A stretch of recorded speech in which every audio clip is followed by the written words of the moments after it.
name is Lisa Bennett, and my pronouns are she, her. I'm honored to serve on the governing board here at First Parish in Concord.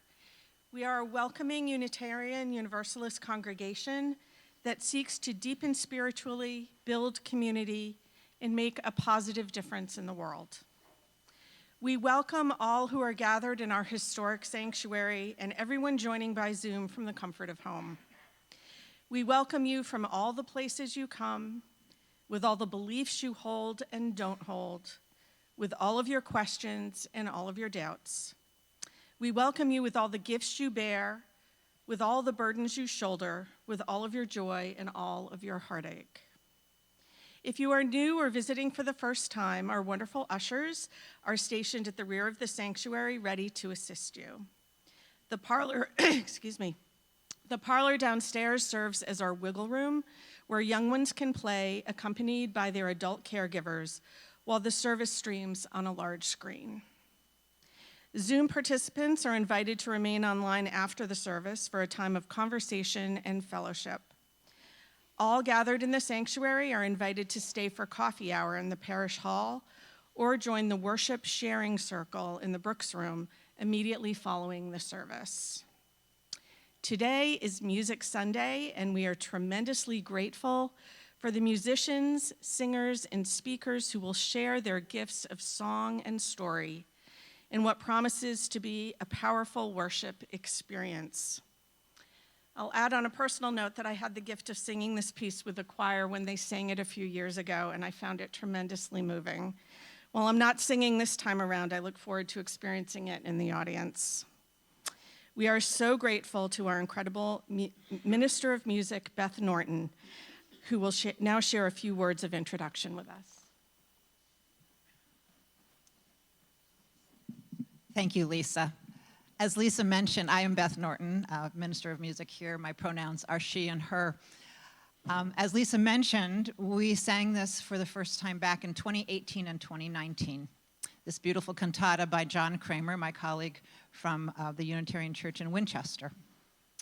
And last spring, members of the choir kept saying, we should do that again, when we were just in the atmosphere that we were in and what was happening in our administration. And so I started to think about it. And then John Kramer actually got in touch with me over the summer and said, we should do this again. And we should do this with a whole bunch of people. And so we got together 90 singers from 5 different Unitarian congregations in the Boston area and did a performance at the First Church in Roxbury, sponsored by the UU Urban Ministry back in March. And that was to benefit immigrant justice organizations in Boston. The same, Bijan will also be the beneficiary of our offering this morning. Returning to this piece this year, for me and for, I think, many of the choir members, has been a grounding experience in this time. The words of Emma Lazarus, the words of various leaders in our history that come through, the words of immigrants that come through, have grounded me in this time and reminded me of our core identity as a nation of immigrants, as a nation that welcomes the stranger. The words of Lyndon Baines Johnson will be sung.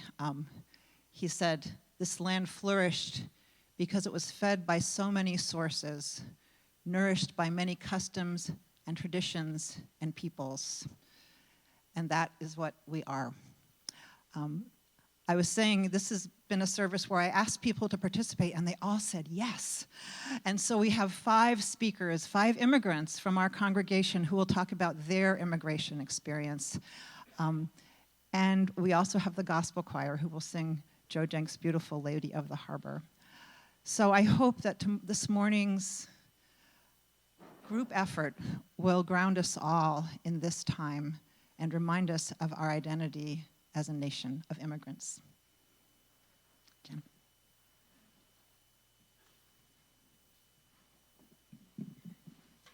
Thank you, Lisa and Beth. My name is Jennifer Johnson. My pronouns are she and her, and I serve as the lead minister here at First Parish in Concord. I was not here in 2018, not yet here when the piece was first performed, but I did have the tremendous pleasure, the moving experience of seeing and hearing it in Roxbury this past spring. And I am even more excited about experiencing it today against the backdrop of those stories that Beth mentioned, the stories of immigration from our community. This is an experience for all of us, and I'm so excited and grateful that we can share it together. So let us prepare our hearts and minds, our bodies and spirits by lighting the flaming chalice, the symbol of our Unitarian tradition. Before Mary does that, before that happens, I want to remind us on this moment of the origins of the chalice. On this Sunday, when we recall and honor our country's promise to welcome your tired, your poor, your huddled masses yearning to be free, we should recall that the origins of the flaming chalice are from the era leading up to World War II. Originally, the flaming chalice was not an actual chalice. It was a printed symbol, a stamp, stamped onto documents that were, it was used to lend an air of legitimacy to documents that were created by the Unitarian Service Committee, the predecessor of our today's Unitarian Universalist Service Committee. And their purpose was to help refugees escape Nazi persecution on the eve of World War II. So when we light the chalice this morning, let's recall ourselves to the promises of both our country and our faith tradition, to be sanctuaries of welcome, hope, and freedom for all who seek a home among us. As Mary lights the chalice,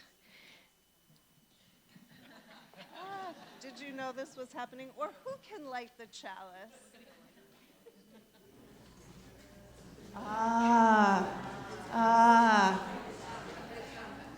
A flame is coming. We had to move things around.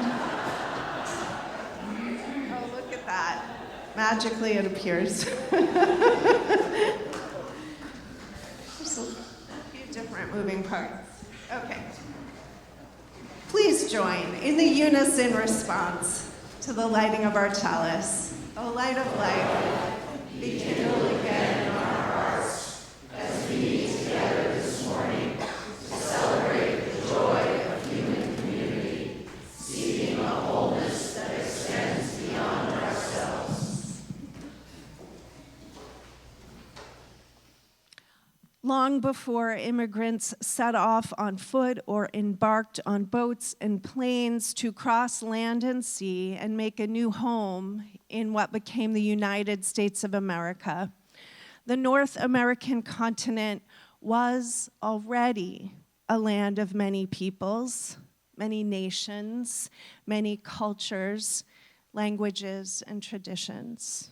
So let us begin this morning with an acknowledgement, remembering that we at First Parish in Concord are settled upon the lands and enjoy the accumulated wealth derived from those lands once inhabited by and still spiritually connected to Native American Algonquian tribes. In the 16th and early 17th centuries, these inhabitants included the Nipmuc, Massachusetts, and Pawtucket and Pennacook peoples. The descendants of Native Americans who survived the colonial invasion live among us today. Their rich heritage and their cries for justice now call for our respect and engagement. Please rise in body or spirit for our opening hymn, number 159, This Is My Song.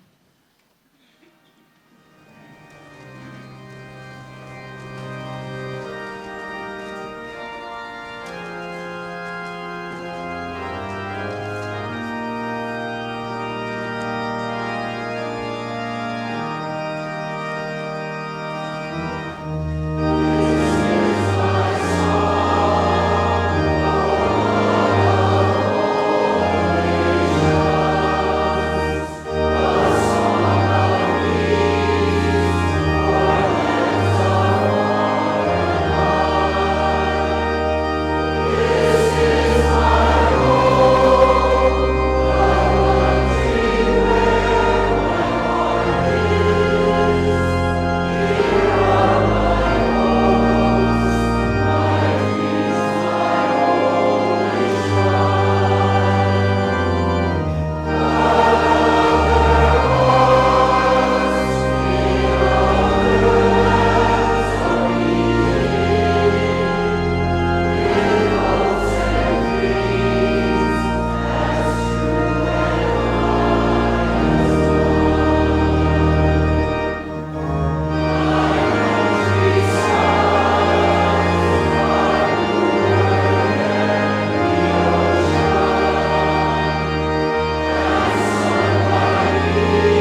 Today is a day of many moving parts. And that is my first question for you. Have you ever moved from one home to another? Whether it was from overseas to the United States or just around the corner. If you have ever moved, would you please raise your hand? Wow. Okay, next question. How did that feel? I heard scary, tiring, unnerving, exciting, good, stressful, sad, hopeful. So many emotions. And sometimes you know that we don't feel just one emotion. Could be all of those things at different times, both upon getting ready and arrival. The reason why I ask these questions is we are about to hear a story, a personal story from our friend Bojana Smith. And Ben, would you please show us a wonderful photograph? There's actually 2 photographs there.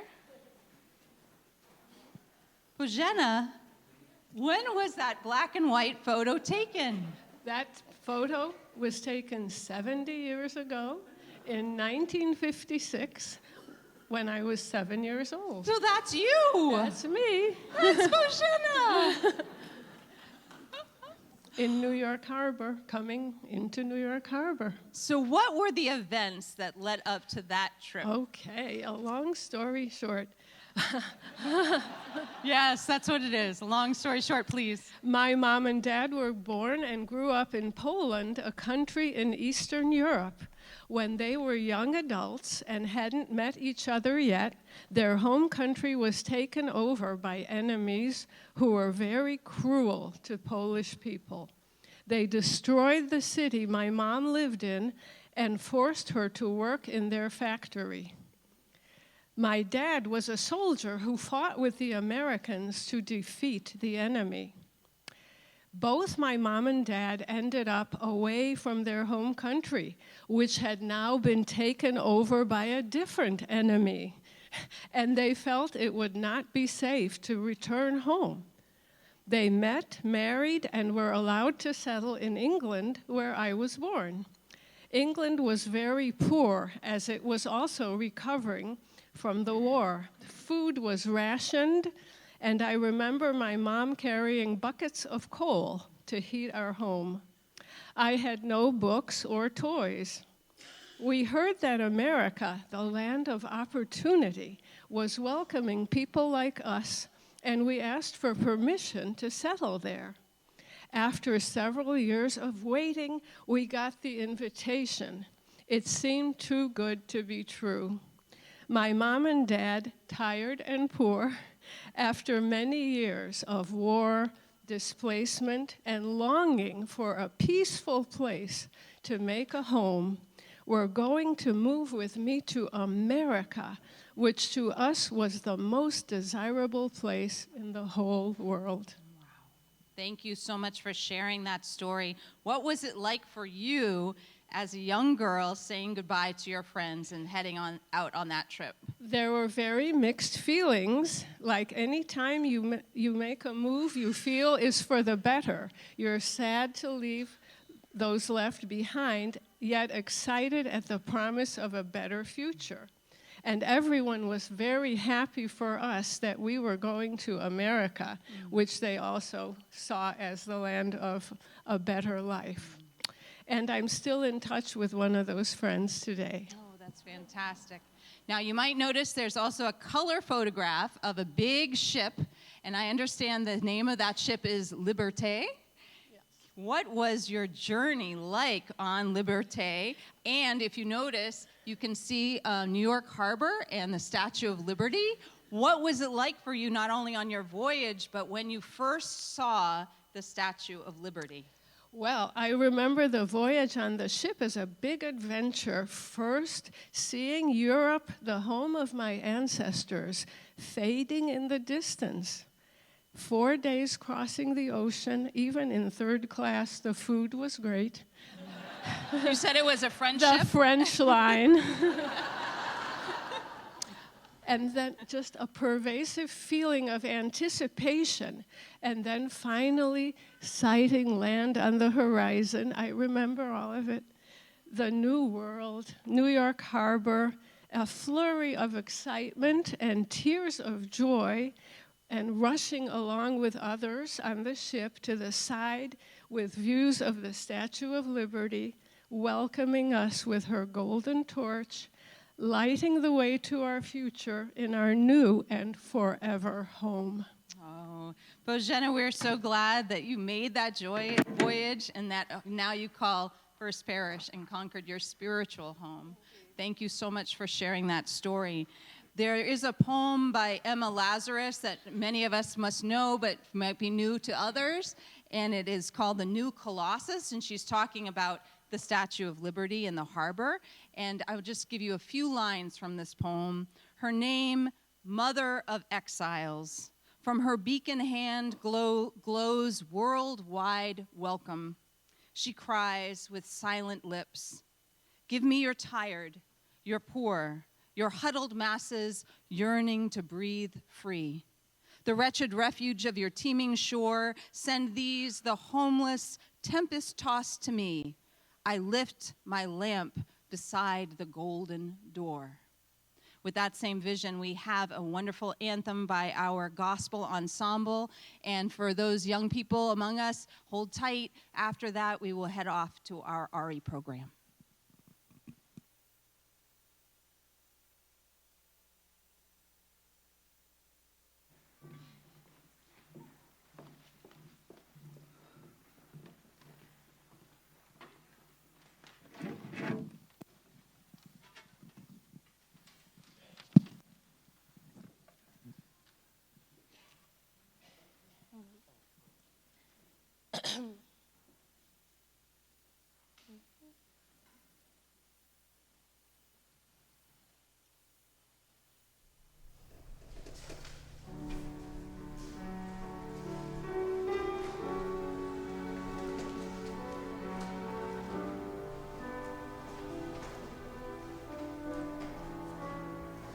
From far away and distant lands, the tempest tossed with hopeful hearts and callous hands, reach for the light, the torch held high, and cast their gaze upon the lady of the harbor.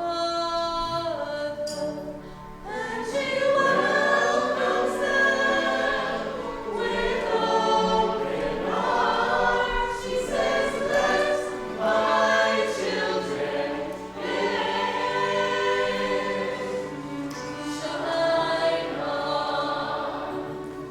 Shine on, oh you lady of the harbor. And so it was with my own kin. They sailed from Sweden and from France and Ireland. Their earthly cares had in their bags. They cast their gaze upon the lady of the harbor. And she welcomes them with open arms. She says, "Let my children in."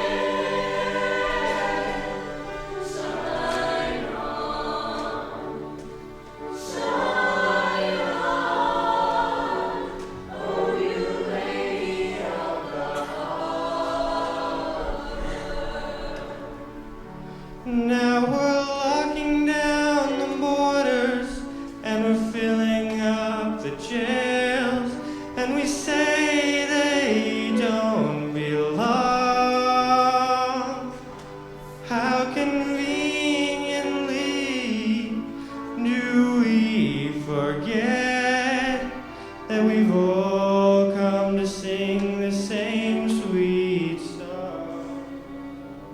or will the dream survive the strain? Will hollow masses have a chance to learn its sweet refrain?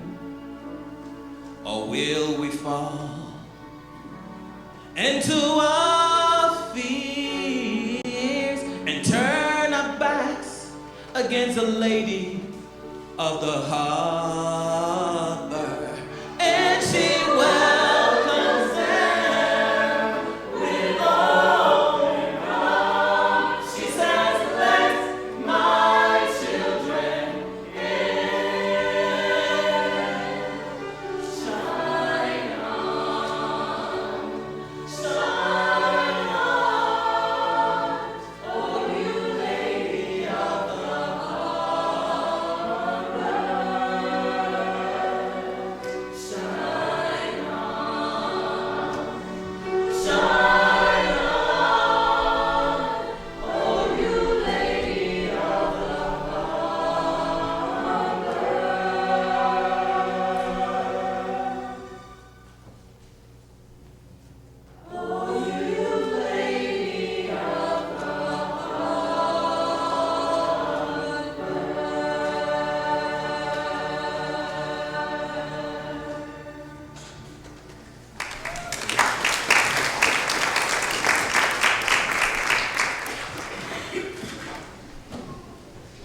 Children among us, we have a special owl presentation, and that is not our sexuality education program.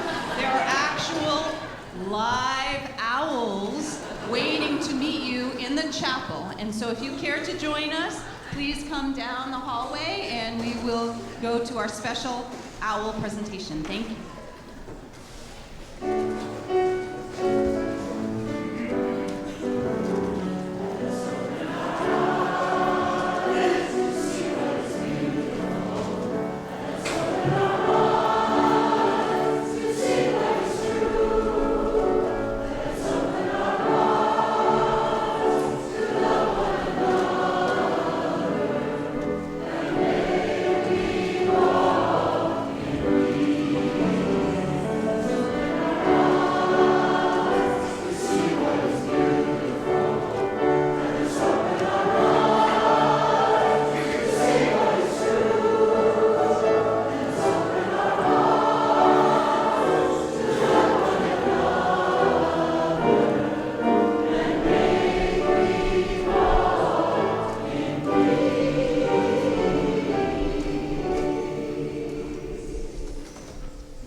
My name is Kathy Spang, and I'm very emotional this morning, so forgive me. I also sang with this wonderful choir in 2018 when we first sang The Immigrant Experience. And I have to tell you, it's hard to cry and sing at the same time. So I sometimes had to stop singing for a little bit. I was born in Hungary in 1946, after World War II, when Hungary was part of Russia's Iron Curtain. Hungarians hated being ruled by Russia, and in 1956, the people of Hungary rose up against the communist regime. Some of you may remember that. But Russia sent in tanks and brutally suppressed the Hungarian Revolution. My parents decided that we needed to flee this intolerable situation, hoping for a better life in the free world. During the months after the revolution, about 200,000 Hungarians escaped Hungary, crossing the border on foot since there was no legal way to leave. My family and I became refugees, crossing the border from Hungary to Austria, walking for 3 hours at night in the dark through muddy December fields, and it was cold, in silence, hoping not to be caught by the Russian guards who were guarding the border. After spending 3 months in refugee camps in Austria, we became immigrants to the United States. We were very fortunate that we were allowed in. There was a quota, and I happen to have a half uncle in New York City who sponsored us. I was 10 years old and turned 11 just the day after we arrived in New York. It was around the very same time as Božena's journey. Singing the immigrant experience with the choir a few years ago touched my heart, as I had experienced it all in my life. Yes, my family decided to flee a home that was a home where we could not stay.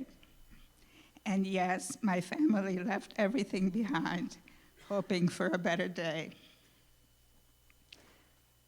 And yes, we were welcomed. The wonderful American organization called the International Rescue Committee, still operating today and working hard for refugees all over the world. They sponsored my family with transportation across the Atlantic, helped my parents find jobs, an apartment, scholarships to college for my brother and sister, scholarship to a summer camp for me, and they continued supporting us for about a year. My family made the transition from being immigrants to citizens over time. We each had our challenges and struggles, especially my parents, who found it hard to adjust to a new language and culture at their age. But being so young, I assimilated and became an American more easily. But we were all grateful to have the chance to live in this country of opportunities and freedom. My sister had a good education and a career in computers. I had a good education and career in fine arts. And in a way, we lived the American dream, coming here with nothing, absolutely nothing, and yet being able to build a life, own a house, raise a family. I have always been very grateful to my parents for deciding on this brave journey, fraught with dangers and hardship, so that their children would thrive in the free world.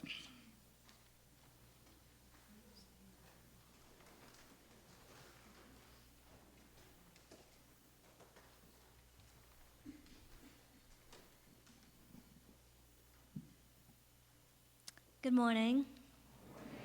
My name is Madison Reeves. You may know me from the spoken word poetry that I share with this congregation. Today, I have been blessed with the opportunity to discuss my experience as an immigrant in this country. My story begins in Guangzhou, China. I was abandoned at 1 month old before being placed in an orphanage and subsequently in a foster home. At 2 years old, I was adopted and brought to the States. Under the Child Citizenship Act of 2000, I was automatically granted American citizenship upon arrival in the United States. From that point on, I began a lifelong journey of navigating American culture, as well as facing racism and the confusion surrounding my identity. As I grew older, I came to understand that the immigrant experience takes many forms, each with its own grief and sacrifice. I do not want to ignore those who have faced danger, uncertainty, and long battles for citizenship. However, I do want to emphasize that the term immigrant applies to all who are foreign-born and moved to America. Simply because I was granted citizenship upon arrival does not negate the fact that I was forced to leave my home country, culture, and life behind. Therefore, I stand proudly as an immigrant. In many ways, being an immigrant has shaped the person that I am today. It has given me a deep sense of pride in both where I come from and who I have become. Growing up between two cultures taught me to value diversity and sparked my desire to explore the world. Assimilating into a new culture helped me develop resilience at a young age. I've been blessed with access to a good education, which taught me how to find my voice. Today, I will use it. Today, I proudly represent my home country. That said, part of having pride as an immigrant means defending my identity in a country where racism surrounds us. Throughout my life, I've experienced both overt racism and microaggressions. Recently, I fired a therapist after he became argumentative about cultural appropriation and denied the connection between colorism and white supremacy. When I shifted the conversation toward racism I had experienced, he responded by saying, "But all of you guys have pride now. Black pride, Asian pride, Hispanic pride. So let me be clear. I wear my roots on my face. And in this country, which was built on a vow of being the land of the free and a refuge for the persecuted, I will never fall for the narrative that pride and survival do not deserve to coexist. For those privileged enough to view the ICE raids as distant issues that will never truly touch their own lives, understand that people are watching. Watching silence be kept for the sake of comfort, values compromised to protect self-image, and conviction traded for convenience. History will remember who held the line and who allowed it to blur. Kindness and speaking up will cost you nothing, and if it does cost you something, was it ever truly yours to keep? Finally, I would like to conclude with a love letter of sorts. There is beauty in immigration, and I am proud to be Chinese American. This is a note of gratitude to my adoptive parents and to those who have helped me adapt to my life in America. But I cannot end this reflection without extending my love to the home city of Guangzhou and my beautiful country. All power to my people.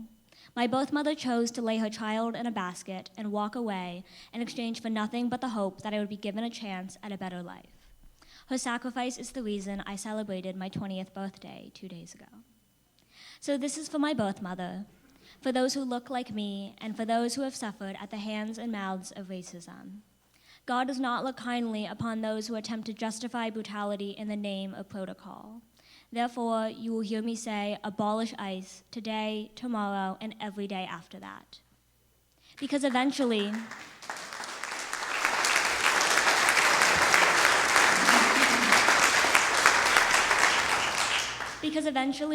the borders between countries and the laws that enforce them will be forgotten, but the violence and the cruelty never will.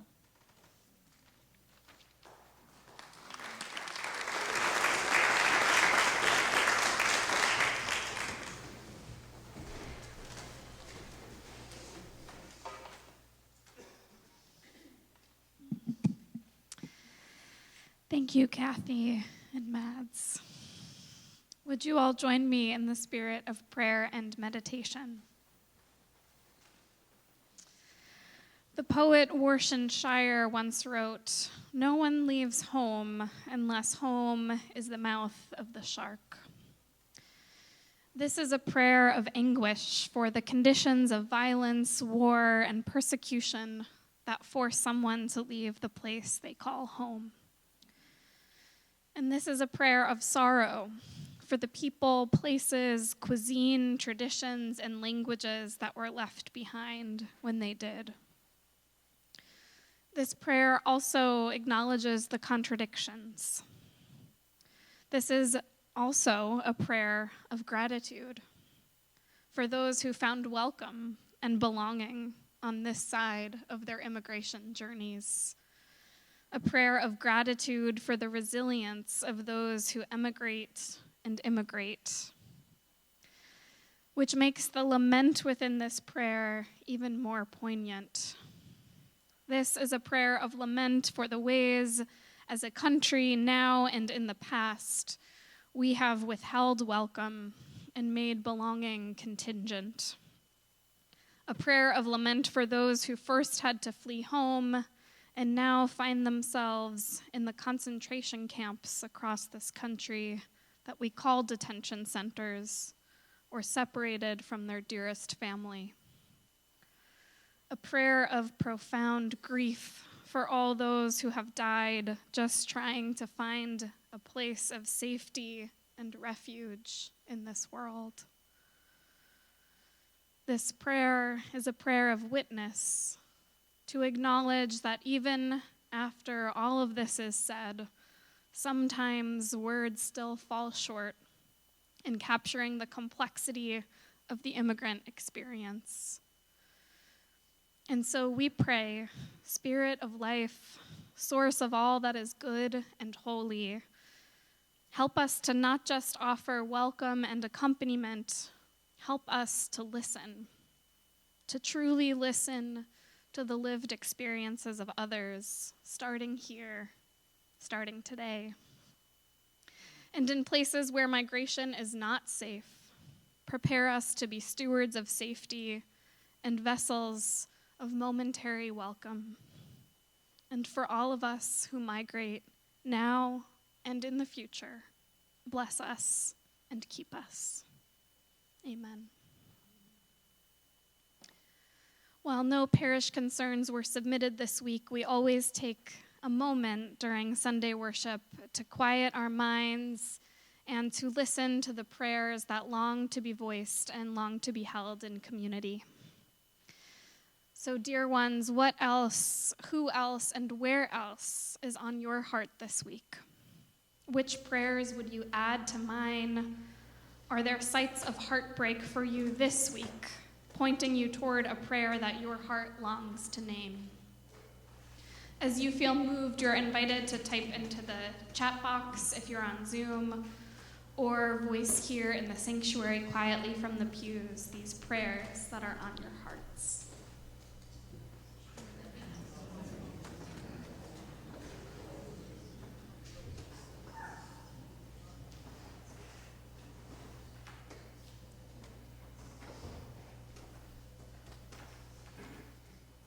Let us now hold a moment of loving silence for all that has been shared and for the prayers that still remain in the quiet corners of our hearts.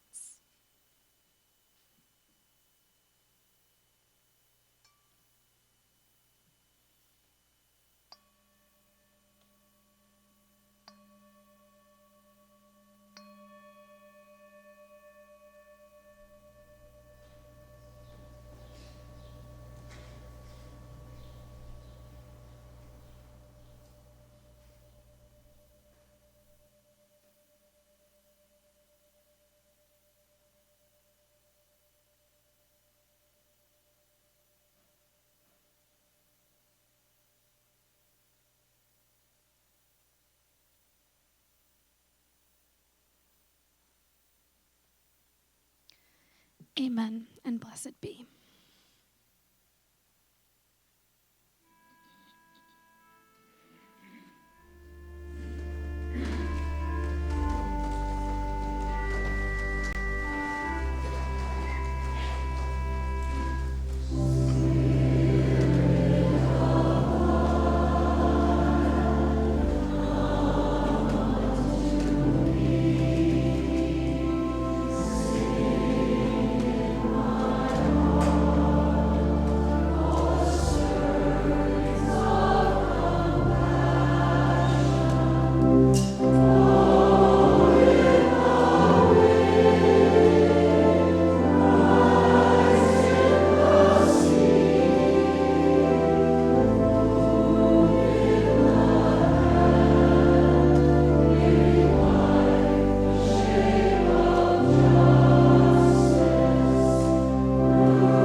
This is a reflection called Bury Me Between the Tectonic Plates, and I wrote it as a meditation of surrender. 1 year ago in May, I met up with my friend in Iceland, and we went snorkeling between the North American and European continental plates. The water was 1 degree Celsius, so we were in dry suits and wetsuits. We spent about half an hour floating, just looking at the deep blue water below us. There were no fish and no plants, just little fuzzy white things that were floating like ashes between the continental rocks. Europe and Asia, on the other hand, have traditionally been divided by the Ural Mountains. 5,000 years ago, on the Eurasian steppe, this mountain range took center stage as the Yamnaya, the Indo-Europeans who became some of my ancestors and many of yours, launched their campaign to settle Europe, plundering and violently capturing what was in their way with horse-drawn carts, an invention that created a sustainable competitive advantage, carrying them all the way to present-day privilege. And to the east of them were Turkic peoples who would later settle Anatolia. Those groups existed near each other for thousands of years, moving along rivers, following food and seasons and survival, probably passing each other like ships in the night, never interacting, without being able to imagine that one day, 5,000 years later, my father, born in eastern Anatolia and raised in Ankara, and my mother, born and raised in the German western forest between Frankfurt and Cologne, would meet and marry and have me and my brother. The gene most commonly associated with openness to migration is the DRD4-7R allele, a variant of the dopamine receptor D4 gene. It's sometimes simply nicknamed the wanderlust gene. Maybe my father has the wanderlust gene, and that's what drove him when he immigrated to Germany in the 1970s, following his brother, who was a dentist there, and established an outpost in a country for our family. He was later followed by my cousin and some other family members, just in pursuit of a better life and more economic opportunity. Maybe the wanderlust gene is also what drove me. When I first set foot in America in 2003 as a high school exchange student, where the ridiculously charming pumpkin-decorated porches of Cedarburg, Wisconsin, gave me the idea to come back for college and try to stay. Or maybe it was simply that belonging here or not belonging here in the United States felt more honest than not belonging in Germany, where half of my family looked down on the Turkish side of my family, and I spent just years as a German child with Turkish eyes and a Turkish last name, which I no longer have, but I used to have, trying to fit in as best as I could. But recently, the morning after the United States started its war with Iran, I was standing in my kitchen reading the news, and it occurred to me that maybe the way the world is developing now, with nationalism rising and borders hardening, and European relevance in decline, including German relevance, means that the choice to move here and build a life and make a spiritual home here at Concord, at First Parish, was more serious and consequential than I thought. And suddenly I had the uncomfortable realization that maybe my descendants really will be safer and more powerful because I got on a plane at 18, weighing my dislike at the time of the Iraq War and the evangelical movement in America against the charms of American higher education and a crisp suburban Halloween night. Because barring civilizational collapse, America will likely still be the most powerful country in the world in 2100 and even 2200. I stopped myself. Was I having a nationalist thought in my kitchen that morning? I mean, it's true that power and morality seldom go hand in hand, but I am also a mother of 3. I do not want my children waking up to bombs dropping outside their windows or stumbling over dead bodies, running to a bunker the way my grandmother had to do as a child in Germany in the 1940s. 2 months after I had that nationalist thought, while on April vacation just recently in Barcelona, perhaps again driven by my wanderlust gene, I found myself sitting on the cathedral steps in the Gothic Quarter eating ice cream and listening to street musicians and thinking about Renaissance paintings and time. The theory about time I am currently most intrigued with is the block universe theory. It's a philosophical interpretation of Einstein's relativity, the idea that past and present and future may already exist simultaneously, moving us along a path that is to some extent already predetermined, in which case consciousness is simply the universe's way of witnessing itself one moment at a time. And I was sitting on the cathedral steps, and as I was sitting there, taking in the history and just the diversity around me there in Barcelona, I realized that if that is true about consciousness, then nationalism is literally anti-cosmic. Because how else would the universe want to experience itself other than through every possible variation and contradiction and combination?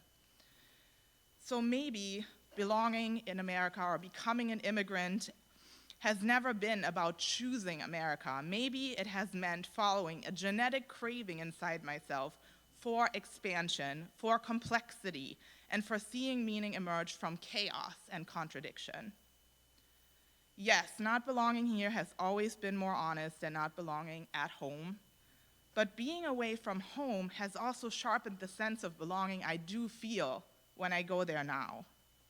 So bury me between the tectonic plates and let my life be one of the many ways the universe experiences itself.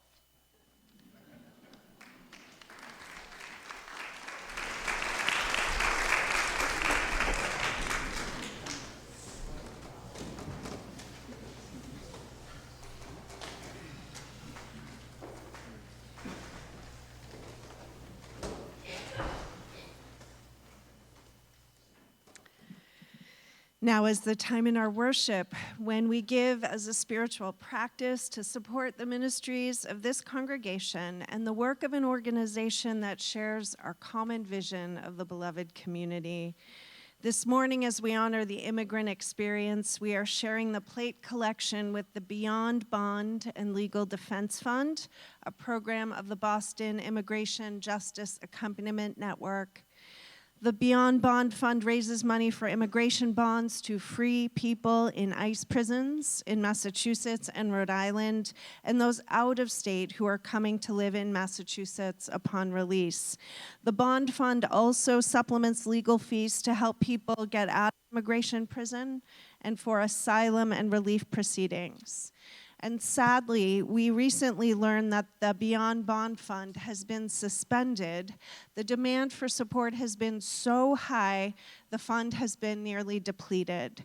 And so we invite you to give as generously as you are able to help replenish the fund and bring urgently needed legal support to immigrants under threat in our communities. The morning's offering will now be given and gratefully received.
Hello, everyone.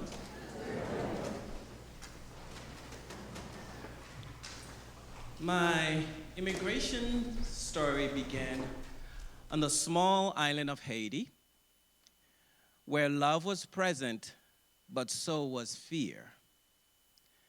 My parents lived under the brutal Duvalier regime, where safety was fragile, and the wrong word said could cost you everything. My father was a belt maker, and my mother was a dressmaker. And although they worked hard, the future was closing in around them. So they decided to seek visas to the United States, hoping that our family might finally find a place to breathe again. Because of the cost and the difficulty, only one passport was issued at first. I was 6, my older brother was 8, and my little sister was 4. And my parents had to make an impossible decision. Who will go first? My mother at that time was only 35 years old, so she decided to come first because she had a friend in Massachusetts. I can still remember her crying every night for a week before leaving. She was not just leaving her country, she was leaving her children. And we were left with a silence that was too large for our small bodies to hold. During that time, my sister and I missed our mother deeply. I felt very lonely in a way to describe now, but it's easy for me to remember. I was afraid every day. I was afraid that I might be taken and my parents would never see me again.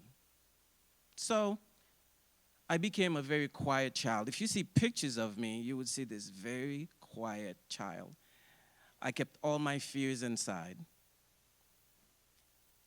During that time, I had already learned how to survive by becoming small. So when my mother arrived in the United States, the struggle did not end. She was forced out of the home where she was staying and had to find her way alone with no safety, but yet she had her own determination. She had a family back home to take care of. She worked 3 jobs without knowing a word of English, and she sent money back home. Together with my father, this effort stretched on for 5 long years. They spent thousands of dollars on lawyers, paperwork, promises, and people who took advantage of their fear and their hope. Many times it felt like the world was saying, "You are not worth it." But my parents never let that whisper take root. Instead, every time the road got harder, my mother would look at us and she would say to us, "You are worth it." And those words held us together through endless waiting. When my father finally received his visa 2 years later, and 3 years after that, when we 3 children were finally granted our own, it was not just a victory of paperwork. It was a victory of love, a quiet refusal to let the world decide our worth. So when I arrived in the United States, I was 11 years old. And I was excited. I thought that the hardest part was over. But instead, I entered a new kind of fear. I remember one week into middle school, my first week going to school by myself, I was robbed at knife point. Throughout my years in middle school, I was beaten on, spat on, called names, and told to go back where I came from. I never felt welcome. I did not feel seen. I felt exposed, I was ashamed, and terribly alone. I carried something heavy that I could not yet name. And it took years to feel safe and even longer to breathe. And yet, even in that wilderness, in high school, hands were reaching out to me. I had a teacher in high school who looked at me and he saw more than my silence and my fear. He said, "You've got something there." He taught me that hard work matters, that asking for help is not a weakness, and that my life could become a testimony to possibility. That English teacher changed the direction of my future. Through faith, education, and the grace of people who believed in me before I fully did, I began to come out of my shell. I still carry Haiti with me. Its pain, its beauty, its courage, and its resilience. I still carry my parents' dream in my hands. Because of them, my siblings and I have all graduated with master's degrees. We are teachers, we are nurses, we are social workers. We are giving back to this country in the ways it once gave to us. And now my sons are doing the exact same thing. That is what immigration means to me. Survival, yes, but also transformation, turning pain into purpose, planting seeds in hard ground, and still believing something beautiful will grow. Even in this success, there is a quiet guilt in my chest that I carry with me every single day. I know that many people were left behind, relatives, friends, and neighbors who did not have visas, money, or luck. I feel guilty that I sometimes forget how hard it was to get here and how easy it is to look away. That guilt is a reminder that my story is only one small part of a much larger story, and that I'm still connected to those that I left behind, and that with every blessing I receive, there is a responsibility to share, to send money, to write, to call, to remember names, and to hold space for their joy and their pain, even when it comes through crackling cell signals and shaky voices. That is why I am grateful for communities like this one, and a world that often asks immigrants to prove their worth. This community reminds me that every soul has worth. Every story matters. Every person belongs. We are not made less by our differences or our scars. We are made more human by them.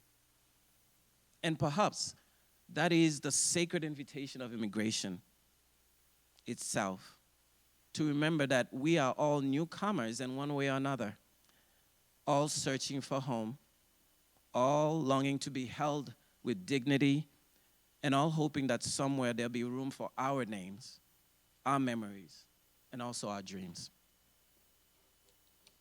Thanks for listening.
May we become the kind of people who make room. May we become the kind of people who welcome the stranger, honor the journey, and heal what has been broken. May we become the kind of people who understand that no one is ever just an immigrant, just a burden, or only what they lost. We are also what we survived. We are also what we learned.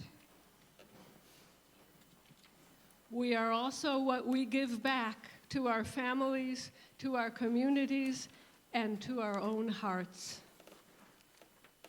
May we all find a place where we are seen, a place where we are safe, and a place where love says at last, you belong here.